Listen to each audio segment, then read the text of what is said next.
Hola gente, bienvenidos aquí a nuestros canales Bernabé, Hijo de Consolación y Teunostos 316. Bueno, el motivo del video, como verán en pantalla acá, vamos a hacer un pequeño análisis, un primer video de dos videos que vamos a hacer, sobre un debate que vimos aquí en las redes sobre unos amigos católicos. Se le puede llamar debate, pero más que nada para mí, tanto para mí como para Teunostos, es una ensalada porque no se entiende la idea del debate y realmente eso es lo que queremos ver y queremos dejar plasmado aquí en el video. Así que aquí estamos con Teunostos 316. ¿Cómo estás, hermano? Muy bien, hermano, muchas gracias y pues esperemos que les ayude esta crítica constructiva, como se le vamos a llamar. Y realmente pues le estamos haciendo un favor a estas personas en ayudarles, porque hermano, parece que estas personas no tienen temor de Dios como agarran las escrituras. Exacto, exacto. Bueno, sin más preámbulos, sin más nada, vamos a poner a rodar el video y vamos a ir haciendo un par de observaciones y después vamos a hacer un análisis, vamos a poner un PowerPoint sobre lo que vamos a hablar. Así que ahí vamos, hermano. Ahí ponemos el video. ¿Sí? Hechos 1:15, y dice: en aquel día se levantó en medio de los hermanos reunidos, era como 120, ¿sí? Jesús que le dice a Pedro, porque no tengo tiempo, no lo puedo explicar mejor, Jesús le dice a Pedro. Bueno, ahí vamos a hacer un corte. Aquí vemos el video que tuvo un debate Salvador con un amigo cristiano evangélico, con un hermano cristiano evangélico. Y la verdad que esto para la audiencia por ahí es inentendible, o sea, no se entiende el debate porque Salvador, y esto nos da la derecha a nosotros que cuando íbamos a tener el debate con ellos, nosotros exigíamos un poquito más de tiempo sobre lo que queríamos exponer, porque realmente se necesita tiempo para estas doctrinas fundamentales, creo, ¿no? Y más del debate que íbamos a tener por la fe sola o por la fe malas obras, ¿no? Y en este caso, en este video es una ensalada porque hablan de todo un poco, pero lo que queremos analizar acá, fíjense que es feo, queda para la audiencia que diga Salvador y empiece a hablar sobre Mateo 16-18, sobre Pedro, y Jesús le dijo, y sobre esta piedra edificaré mi iglesia, pero porque no tengo tiempo no se lo puedo explicar. O sea, ¿qué le presentamos a la audiencia? ¿Qué tipo de debate le estamos presentando ahí? Cuando decimos que no lo podemos explicar. O sea, algo que no se entiende realmente y vemos que la audiencia queda vacía del contenido del debate, porque realmente, primero que dan 3, 4 temas en un debate y no lo explican bien, y segundo, que dice que no tiene tiempo. Entonces realmente eso es lo que queremos mostrar aquí. Vamos a seguir viendo el video, un segundito más. No sé si querías hacer algún comentario con respecto a esto, hermano, rapidito. Sí, pues realmente es una tristeza, da tristeza ver. Y ahora pues ya empezamos a comprender por qué es de que no quisieron debatir con nosotros. Y la realidad es porque no están preparados para un debate, tanto Jesús Ferreira, por ahí tal vez Santiago Católico, tal vez un poco. Pero se empieza a notar del por qué no querían aceptar el debate con nosotros. Y es por esto mismo. Es una tristeza ver este montón de temas que están tratando en tan solo 10 minutos, porque 10 minutos se le dieron a cada uno, hermano. Y otra de las cosas también, que para que no se haga muy largo el video, pero es importante, que es obvio que él tenía preparado todo esto. Y una vez más vemos la maña de ellos, agarrar a las personas sin preparación alguna, porque Salvador aquí se nota que tiene muchos libros en la mesa, ya lo vamos a poner, y el pastor no estaba preparado ni siquiera para lo que iban a hablar. Exacto. Exacto, otra cosa para comentar, así que es rapidito, que lo veíamos a Salvador muy exaltado, quizás un poco nervioso, y yo no veía nada de pasión ahí en lo que sí, porque él decía de pasión, pero para los debates hay que estar tranquilo, ponerle pasión, sí, pero esa pasión con calma, donde uno puede explicar y que la audiencia pueda entender lo que se dice, porque realmente, más que pasión, nosotros vimos que está un poco nervioso y exaltado. Así que bueno. Pero tú eres Pedro, y sobre esta piedra edificaré mi iglesia, ¿sí? Jesús es la roca de base, eso es indiscutible. Pedro es la roca que sigue arriba, ¿sí? Esa es la que dejó Cristo, por eso está delante de la iglesia. Pero ahí vamos me gustaría tener tiempo para explicárselo más, ¿sí? Pedro es la piedra de construcción. Ahí vemos que vuelve a decir lo mismo, hermano, del tiempo, y la verdad que lo comprendemos a Salvador, porque realmente no tuvieron tiempo para exponer bien. Pero vamos a hacerle el análisis acá de lo que dice, de que él dice que Pedro, nosotros sabemos todos que Jesucristo es la roca de base, eso lo sabemos todos, es lo que crees vos, hermano, y lo que creo yo. Pero él, fíjense lo que agrega, dice, pero Pedro es la roca que le sigue arriba. Es algo inentendible. Por ahí vemos algunos comentarios abajo que dicen terrible paliza, y vemos que acá, de Santiago Católico. Es increíble. Yo no veo acá qué paliza le habrá dado, porque fíjense cómo, y esto me hago eco de unas palabras que dijo Salvador Barragán, hermano, que dice, es muy fácil refutar, dice, al catolicismo, y cuando refutó al padre Mujica, al cura que estaba teniendo un debate con... no me acuerdo con quién ahora, pero bueno, es muy fácil, fíjense qué fácil con un solo texto vamos a refutar lo que dice Salvador, porque él dice, Jesucristo es la roca de base, eso lo sabemos todos, pero Pedro es la roca que está un poquito más arriba, la que le sigue arriba. ¿Cómo es eso, Salvador? Vamos a ver, vamos a leer, pasar a un PowerPoint y vamos a poner un texto, y acá hago la pregunta. ¿A quién le creemos, hermano? ¿Le creemos a lo que nos dice la Biblia, a lo que nos dice el apóstol Pablo inspirado por el Espíritu Santo, o le creemos a las palabras de Salvador? Vamos a poner el PowerPoint, tú me dices si lo alcanzan a ver.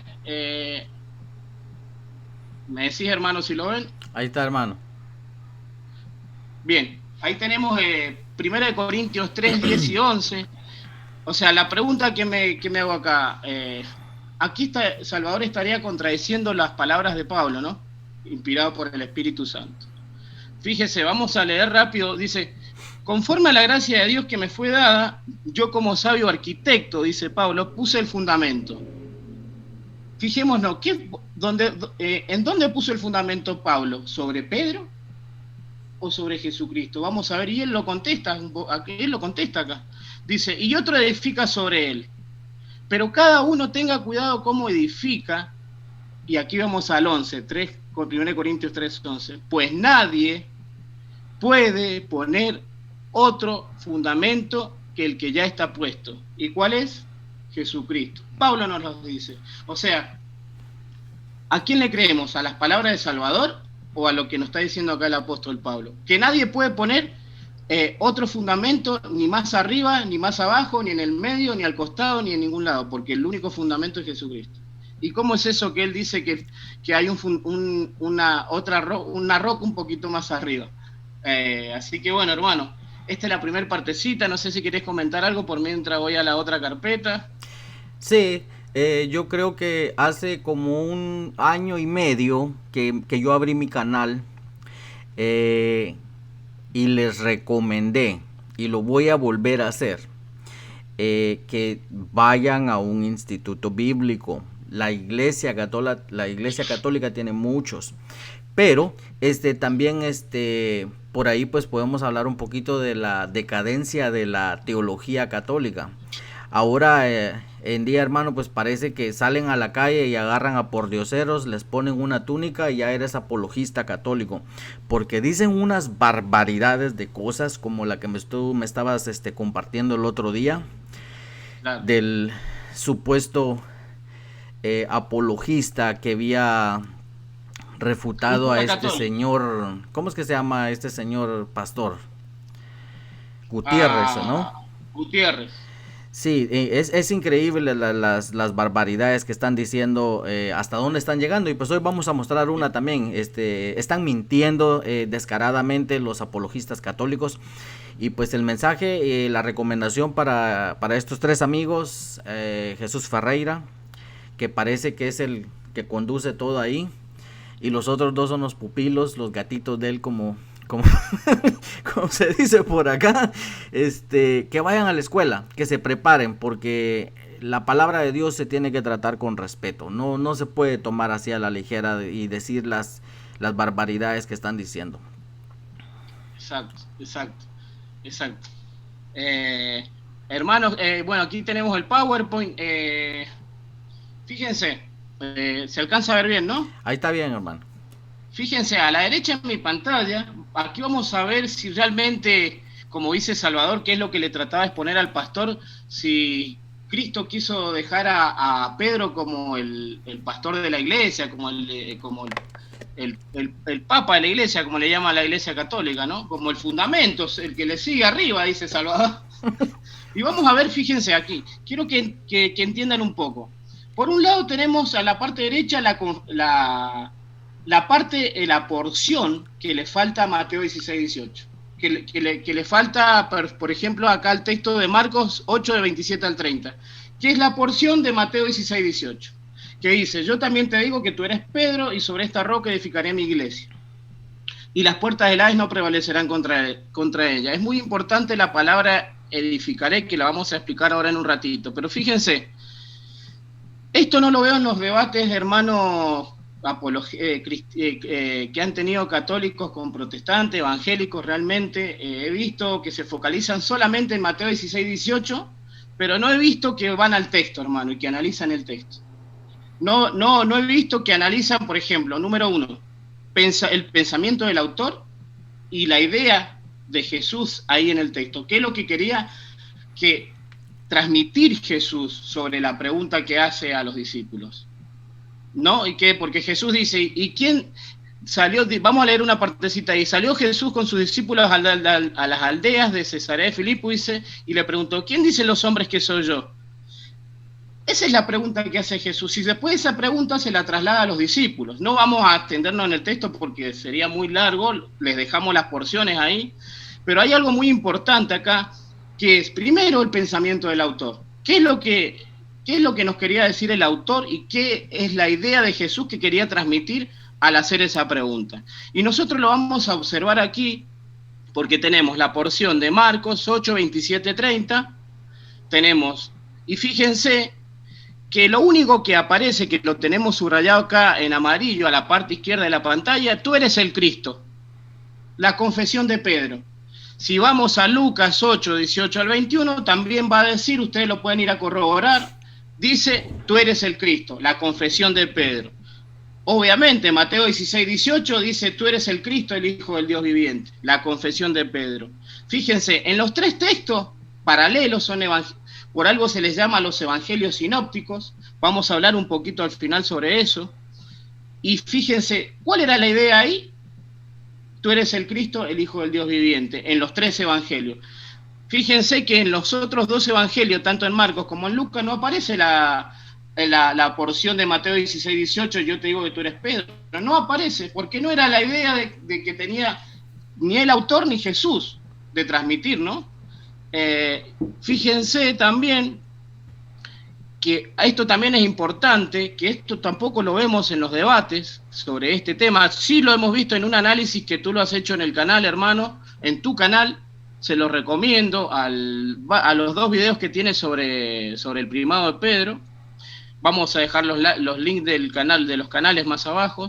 Y fíjense, el versículo 20 dice: y él les advirtió severamente que no hablaran más de él. Acá aparece en el versículo 30 en Marcos, pero en la última porción fíjense lo que dice: y les advirtió severamente que no hablaran de él a nadie. ¿Cuál era la idea? Empieza hablando de Jesús y termina hablando de Jesús, en las tres porciones, en Mateo, en Marcos y en Lucas. Ahora, y para terminar, nosotros hemos estado estudiando un poco de griego, no somos profesores de griego, pero esto se lo queremos dejar para que lo analicen. Tú sí, hermano, estás estudiando griego, ya vas por el segundo año, te felicito que hayas podido ya pasar al segundo año. Vamos a hacer un análisis, y esto lo hemos hecho en conjunto, y lo pueden corroborar en cualquier gramática. No es que yo estoy enseñando griego, ni mucho menos, sino esto está ahí, en los textos de gramática. Y fíjense que esto es muy importante, lo que nos dice el texto griego con respecto a ver si Jesús quería traspasarle la iglesia a Pedro, ¿no? Porque fíjense, dice, yo también te digo que tú eres Pedro, le dice Jesús, y sobre esta roca edificaré mi iglesia. Cuando dice tú eres Pedro, la palabra, ahí eso es controversial, este es el texto controversial, que Pedro significa piedra, Petros en griego, pero fíjense, si ustedes se van al texto griego, eso da a entender literalmente que es una piedra que se puede sostener con la mano, que se puede agarrar con la mano. Pero fíjense, y Jesús después dice, y sobre esta roca, que ahí cambia la palabra, que ahí es Petras, que si ustedes se van al texto, sobre esta roca, si ustedes van al texto griego, eso da a entender que una roca no es lo mismo una piedra que se puede sostener sobre la mano, sino una roca amplia, un fundamento sólido, que es esa es la misma idea que nos quería dejar Jesús, que Él era el Cristo, porque Él era el edificador de su iglesia. Fíjense, y termino con esto, hermano. Hay algo muy importante acá en la gramática, en el texto griego, que dice, fíjense que la palabra ahí, edificaré, como yo le he subrayado, está primero ahí eso está en futuro, primera persona del singular, activo, en futuro activo, primera persona del singular. Esto es importante. Y fíjense, y el modo en cual está edificaré, si es un futuro, fíjense que es un futuro próximo, que ahí tampoco le está dando nada a Pedro, porque es en un futuro, no le da nada en ese momento. Y esta es otra cosa a observar, porque si realmente ahí no le está dando nada, ¿cómo puede ser que lo tomen como... tendríamos que buscar después la porción a ver dónde se lo da, a ver si aparece en la Biblia. Pero fíjense, dice edificaré. El modo en que está la palabra edificaré es el modo indicativo. Y cuando un verbo se narra en modo indicativo, habla de una realidad. Cuando se quiere expresar una realidad, se expresa en el modo indicativo. O sea, más precisamente, cuando un verbo se expresa en modo indicativo, quiere enfatizar una realidad, una verdad, una confirmación. O sea, eso es lo que quería dejar Jesús, una confirmación. Y dice, edificaré mi iglesia. Por eso dice, mi iglesia. O sea, ¿y qué quería confirmar Jesús en la idea ahí? ¿Qué quería confirmar ahí? Que Él era el Cristo, el Hijo del Dios viviente, la confesión, que por eso podemos decir que en Mateo 16, 18 recae sobre la persona de Jesucristo, que Él es la roca de fundación, la roca sólida, no una roca más arriba como dice Salvador. Y fíjense, en otras palabras, Cristo aquí, al estar en modo indicativo, categóricamente está diciendo que Él es el edificador, categóricamente, enfáticamente está diciendo que Él es el edificador de su iglesia. Y eso deja por fuera que no le está traspasando a nadie la iglesia, porque dice que Él es el edificador de su iglesia. Y para terminar, hermano, ahí no da a entender que le está traspasando la iglesia a nadie, porque está en el modo indicativo. Por eso, cuando los apologistas católicos nos dicen a nosotros, preséntame tu iglesia, y ahí está la diferencia. Yo le voy a presentar la iglesia de Cristo a la cual pertenezco, yo. No le voy a presentar porque el católico cuando presenta su iglesia presenta la Santa Madre Iglesia Católica. Y cuando a nosotros nos dicen, los católicos, preséntame tu iglesia, sí, con mucho gusto. Yo te presento la iglesia de Cristo porque Él la fundó sobre su persona, hermano. Así que bueno, eso es lo que quería decir sobre este pequeño análisis que estamos haciendo, que no lo tome personal, es un análisis para que lo tengan en cuenta. Así que bueno, hermano, eso es todo de mi parte. No sé si quieres hacer algún agregado. Nada más que mencionaras lo que compartiste conmigo de que por qué en los sinópticos, si Marcos fue el evangelio que fue escrito primero. ahí lo voy a explicar y también te pido que tú me ayudes en esto, hermano, que tiene información. Fíjense, ¿por qué lo pusimos en Marcos 8, 27, 30, que es un evangelio sinóptico? Fíjense, no por nada lo pusimos sobre el evangelio de Marcos, porque ¿quién fue Marcos? Marcos fue un discípulo del apóstol Pedro, podríamos llamar así, porque Marcos, Pedro, pues, cuando estuvo encarcelado, que estuvo encarcelado, ustedes lo podrán observar en el libro de Hechos 12:12. Fíjense que cuando sale se va a visitar a la casa de María, que María era la mamá de Marcos, de Juan Marcos. Este Marcos que escribió el Evangelio de Marcos es el llamado Juan Marcos, el que estuvo en los viajes con Pablo y Bernabé y Silas, y que tuvo un pequeño inconveniente ahí con Pablo. Pero fíjense, ¿a qué quiero llegar con esto? Que fíjense, ¿qué pasó acá? Porque data que el Evangelio de Marcos se escribió después de la muerte de Pedro, ¿no? Pero hay algo importante que Pedro no le contó sobre la situación del papado a Juan Marcos, su discípulo amado, era su discípulo. Podemos llegar a decir que Juan Marcos podemos llegar a decir que Juan Marcos fue, digamos, el hijo, o sea, Pedro le presentó el evangelio a esta familia ahí, a la madre y a Juan Marcos, ¿no? O sea, fue un discípulo de Pedro. Entonces, ¿qué pasó acá? Si es tan importante esta doctrina para la Iglesia Católica, para ellos, fijémonos que para la Biblia no es tan importante que haya dejado a Pedro como el sumo pontífice. Por eso digo que el primado de Pedro es un usurpador directo de la persona de Jesucristo. Porque Mateo 16:18 nos habla de la persona de Jesucristo y no sobre Pedro. Y aquí Juan Marcos no lo escribe, no nos data nada sobre Pedro. Es algo muy interesante ahí que tendrían que observar ahí qué pasó. O se le olvidó, o Pedro no le contó nada de la situación, o Juan Marcos no estaba interesado en decirnos a nosotros que era el sumo pontífice Pedro. Exacto, o sea que ese suena como raro que sí. Pedro, que estaba tan cerca de Marcos, no le comunique esta información y le diga que él fue dejado como sumo pontífice, pues. Y también resulta raro que pues Lucas, haciendo su investigación de personas oculares que vieron todos estos sucesos, entre ellos también Pedro, ¿verdad?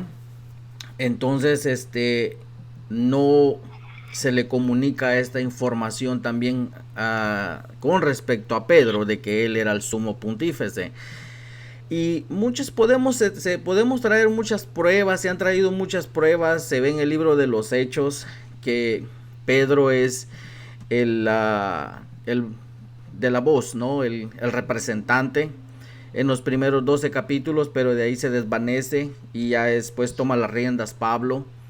Miramos en un concilio, en un problema que tuvieron con respecto a la salvación, donde el que se levanta como jefe de la iglesia ahí, que era el obispo ahí, pues fue Santiago, ¿no? Jacobo, sí, el hermano del Señor. Entonces miramos que él es el que toma la decisión basado en las escrituras, no es ninguna tradición. Entonces miramos este montón de cosas y realmente aquí a lo que se llega, hermano, pues se llega a la cuestión de que el catolicismo quiere ensalzar a un hombre, y por el otro lado el cristianismo quiere ensalzar y glorificar a Dios, porque solo Él es el merecedor de la gloria, ¿ok? Él no comparte su gloria con nadie, ¿ok? Lo ha mostrado desde el Génesis hasta el Apocalipsis. Él es el que hace todo, Él es el que revive a los muertos. O sea, podemos hablar tantas cosas con respecto a Dios y nunca vamos a parar de hablar. Entonces, prácticamente de eso se trata, hermano, de que por un lado quieren glorificar a un hombre y se quieren glorificar a ellos mismos, porque pues van a buscar ese rol de papa, ¿no? Y pues por el lado del cristiano, pues nosotros siempre vamos a ver a Cristo como esa roca en la que podemos confiar, que no vamos a ser movidos una vez pongamos nuestra confianza en Él. Entonces, pues ahí lo dejamos. Yo nada más quería comentar eso. y pues no se pierda la continuación. El próximo video que vamos a hacer, porque no lo queríamos hacer muy largo, es donde vamos a comentar con respecto a la otra presunción y mentira que dijo Salvador con respecto a Apocalipsis 5:8. Entonces lo esperamos en el otro video. Así que nos despedimos ya de y pues gracias, hermano, por estar acá con esta refutación a esa parte de ese video. Exacto. Podemos decir también un pequeño análisis para que no suene como que le estamos refutando. Es un análisis, pero importante. Así que le mandamos un saludo a nuestro hermano Denis desde aquí, y muchas bendiciones para él. Así que bueno, hermano, un saludo de aquí a Argentina y hasta el próximo video. Ok, nos estamos viendo ya en unos minutos, ¿ok? Chau.